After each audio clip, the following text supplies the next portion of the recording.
Legal name is William Meredith Holland Jr., but most people call me Bill, and the ones that knew me in my early life call me Billy. Back then, like Pleasant City, the projects, you had Second Street. Westwood came later because Westwood was developed.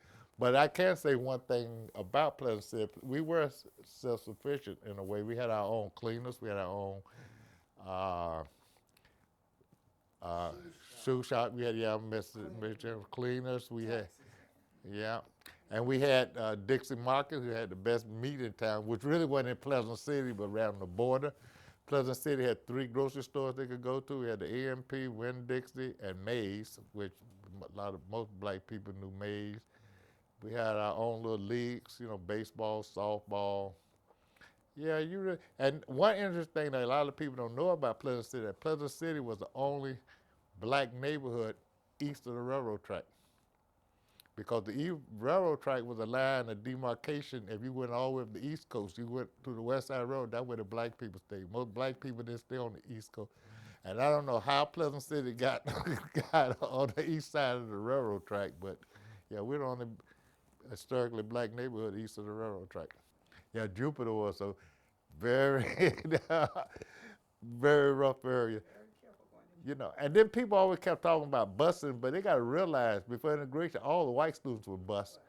Because Palm Beach High, we had people come from Lockyer-Hatch, almost halfway from Belgrade, yeah, everywhere.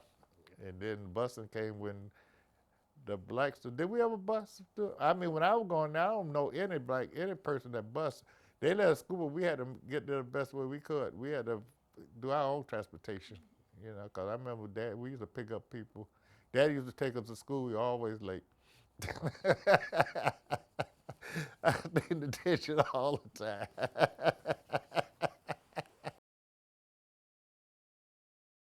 My father, he integrated this Palm Beach County school system. He had to wait till I turned the age of 6 so I could be a standing. My father took me to Northborough Elementary when I turned 6. And I always remember that because when we walked up to the steps, all the little white kids were looking at us, and we got to the door was locked.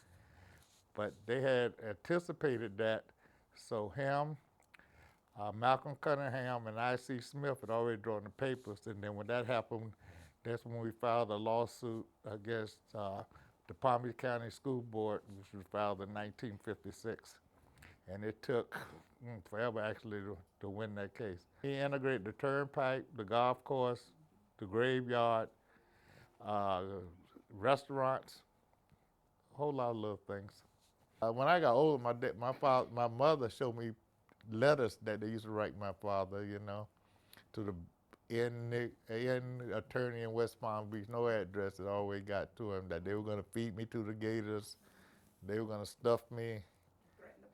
Yeah, but they did put a bum in this house in Lake Park, and yeah, that was a lot of years later.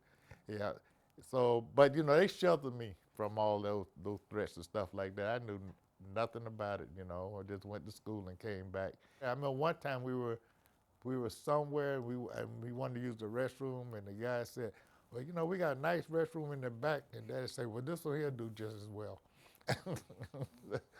He was small, but he was brave though. He had his courage. So, you know, he, and then like him, Good Sam Hospital he got I think Dr. Gangster became the first practicing physicians there because they worked on that. They used to, I think they integrated that because I think him, Cunningham, and somebody, all the black people when they did, you got to realize that Good Sam back then when you got hurt, if you were black, you could run in, you could have an accident at Good Sam emergency room, and they would transfer you to St. Mary.